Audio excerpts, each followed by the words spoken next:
This week, we're talking about when feeling good feels bad. You are listening to Love Your Job Before You Leave It, the podcast for ambitious, high-achieving women who are ready to stop feeling stressed about work and kiss burnout goodbye forever. Whether you're starting a business or staying in your day job, this show will give you the coaching and guidance you need to start loving your work today. Here's your host, career coach Corey Lynn. Hey, y'all. Happy Wednesday and happy all the winter holidays, whatever you're celebrating. Today, on the day that this podcast comes out, I believe it is the winter solstice. We have Christmas coming up pretty soon. I think we're right in the middle of Hanukkah. And then I think Kwanzaa comes a little later. And there are probably other holidays that I don't even know about. And probably lots of people who don't celebrate any of them. But I just think this time of year is really fun and really delicious. And whatever you're doing, I'm wishing you happiness and delight as we close out 2022 and then pretty soon head into 2023. As you know, if you listened to the podcast episode last week, I've just been in a really delicious frame of mind where I'm just really wildly enjoying my life. And I'm feeling so in love with my partner, which is super fun because if you don't know, Alex Lucchini and I, we've been together for about 5.5 years now. And it's been a wildly fun ride. And also some parts of it were really hard. There was some time in the middle where we really struggled. I've worked with a marriage coach, a wonderful marriage coach, Maggie Reyes. If you want marriage coaching particularly, I highly recommend her, both one-on-one and group. I've done both. And Alex and I have also worked with a couple of wonderful therapists. And then we also have the benefit of having some friends who are couples who have done couples therapy, who've shared some of their experiences with us. And there have just been so many different tools that Alex and I have used together and individually to really help our relationship be something fantastic and magical. And right now I'm really, really feeling that. And something else that I noticed that I wanted to talk to y'all about because I think it's relevant to all of you, whether you're working on creating more joy and satisfaction in your career or in your personal life, in like a significant other relationship like me and Alex, or like maybe your relationship with your kids or with your parents, friends, really in any area of life that you're trying to cultivate satisfaction. I think this can happen, which is sometimes feeling really good and feeling really satisfied and feeling really connected, as much as it feels yummy and delicious, can also feel scary, dangerous, unsettling. It can feel really weird for people sometimes. And this has been something that I've worked a lot on in my relationship with Alex over the past 5.5 years. And I think something in this was probably at the heart of the stuff that we ended up going to therapy and to coaching about, which is, I think, as much as I wanted like this really loving, satisfying, connected partnership, when I finally partnered with Alex after like a lifetime of dating casually and seriously, like lots of people, it was hard to be there with that. And there were definitely times in our relationship where I sort of wanted to run away. And I feel like I'm like, you might be like, scandalous that Corey's telling me this, but like people who know Alex and I personally, many of them know that about me. And Alex and I are at such a good point in our relationship that I feel comfortable like sharing that on the podcast because I think that's so real and so common and maybe something you're experienced or have experienced where like something good that you've wanted and like longed for happens in your life and then you suddenly it's almost like you have trouble digesting it or metabolizing it or allowing it or being with it. And some of the ways that this has manifested or appeared in my life is like it would be so yummy and delicious. And then I would be like afraid that one of us was going to die. That sounds really melodramatic probably, but that's actually a thought pattern that's happened a lot for me. When I quit my job in corporate tech and started my business, my brain immediately was like, well, now that you've made this change, you're probably going to die before you can enjoy it. Right. Or like before you make any money, because I'm a Taurus and I'm like very into like earning my money. And then like the business was going well and my brain was like, oh, now for sure something terrible will happen. And like I've had this with multiple partners, not just Alex, where my brain's like, well, now you're getting along. So like they're probably going to die or like never come back. And maybe you've had this thought pattern too. Another way it's shown up is like this boredom, right? I'd be like so happy. And then suddenly my brain would be like, I'm bored with this. I don't like it anymore. I don't want it. I want something else. I need something exciting. I need something interesting. And it was almost like just being with the goodness.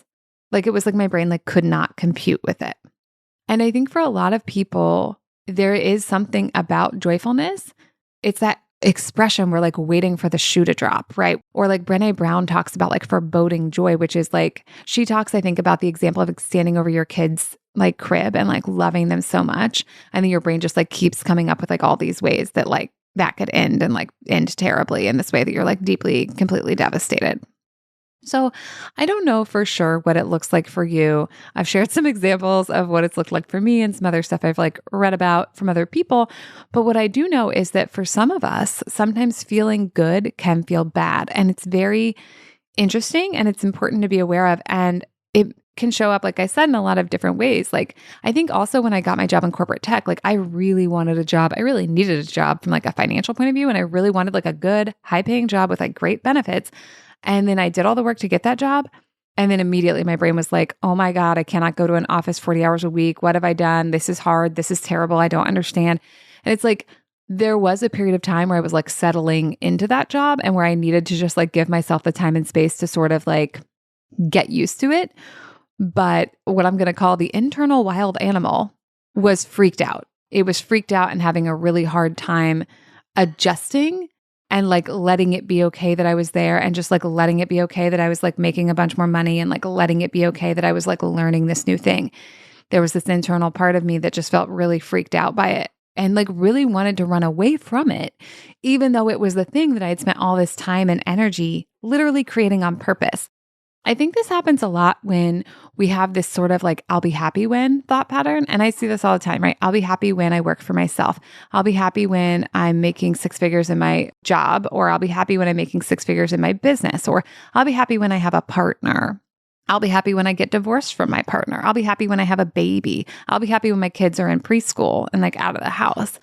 And it's very common in diet culture. I'll be happy when I lose weight. I'll be happy when my body's like this. I'll be happy when I'm this size.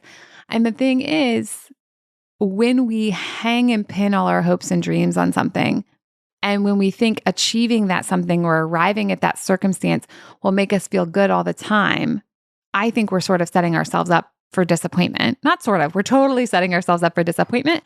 And I think potentially we're also setting ourselves up to encounter this thought pattern or whatever you want to call it that I'm talking about today, which is that when we get there and it doesn't solve all of our problems, that's fucking disappointing and upsetting. But also when we get there and it's hard for our like selves to like metabolize and be with it, when it's hard for us to like allow the joyfulness, when we don't have any practice allowing and relaxing into joyfulness, it can feel really hard. It can feel really terrible. It can feel so like, it's like disappointing. It's unsettling. And often I think it throws people into like a sabotage loop, right? Where we're like, well, this was supposed to solve all the problems. And now that I'm here, I'm not loving it. And not only am I not loving it, but I feel like kind of allergic to it.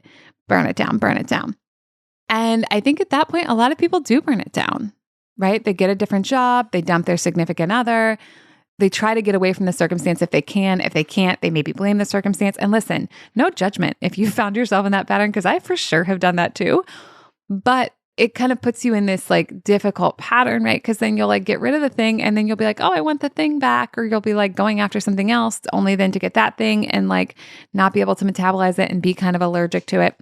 So I think it's a really important thing to one, normalize, and to two, work on. And one way you can work on it is in coaching. As I said, like I've done a lot of coaching about my relationship with Alex, like, and that's coaching I've done one-on-one or in a group where like Alex wasn't in the coaching. And we've also done the couples therapy where we both went to therapy together.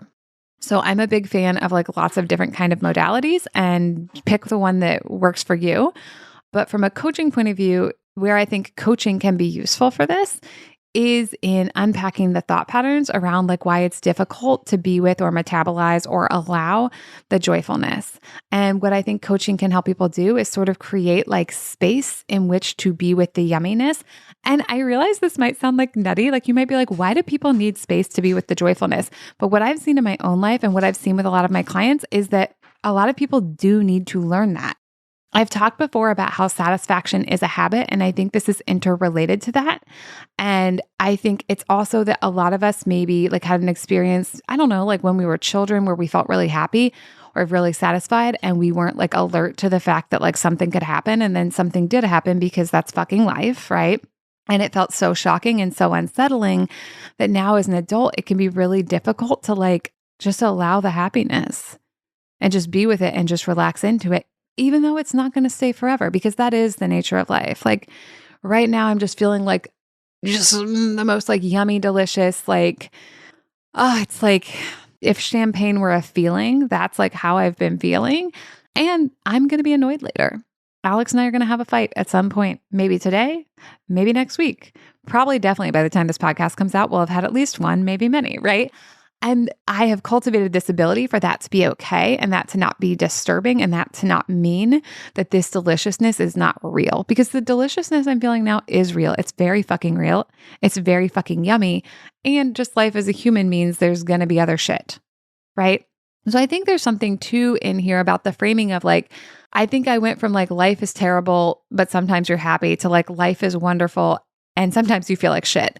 And so I think maybe there's something in here too about like, what do you see as being the main thing, right? Like, what do you see as the main way of being? And I think for a lot of people, because human brains have negativity bias, and because our brains are Velcro for what's not working and Teflon for what is working. And I did not come up with that originally, but I have no idea who said it to me first. So someone, let's attribute that to someone. But because of that, I think a lot of us are running around like with the operating program that life is hard and sucky and terrible. And listen, I'm not trying to take that belief away from you, because life is fucking hard and terrible sometimes.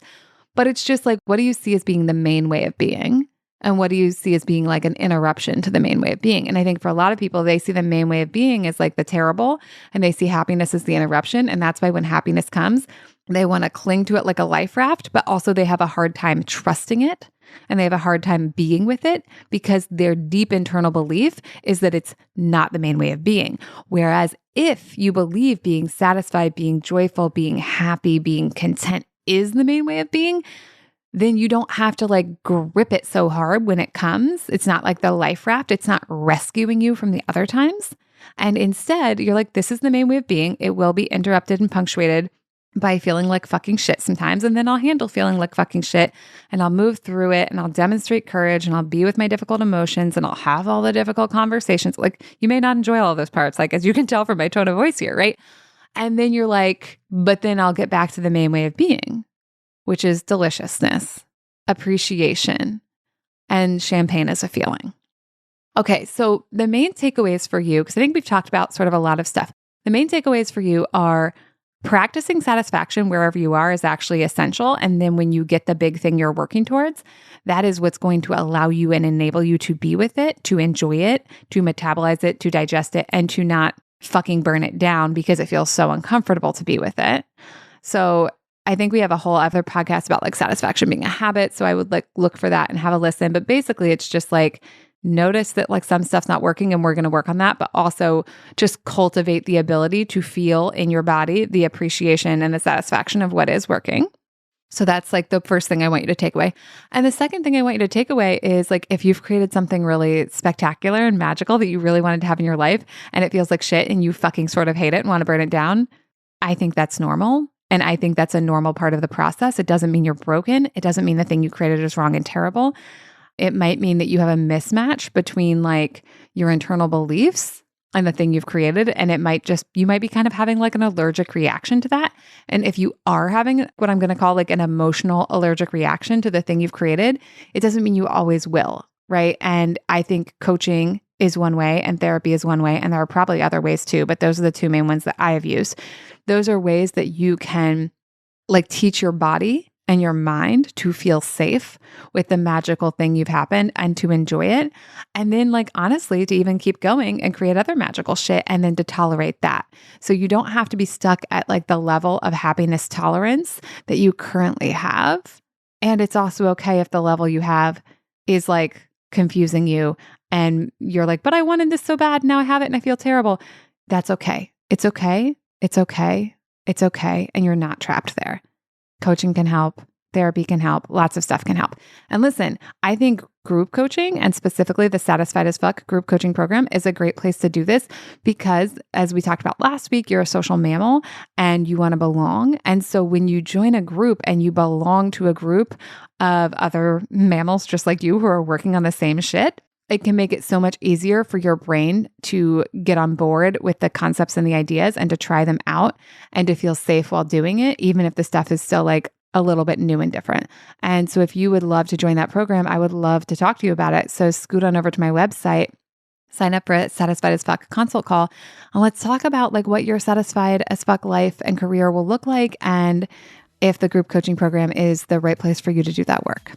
All right, y'all, that's what I have for you this week. Have a wonderful week, and I will talk to you next time. All right, bye. Thank you for listening to Love Your Job Before You Leave It. We'll have another episode for you next week.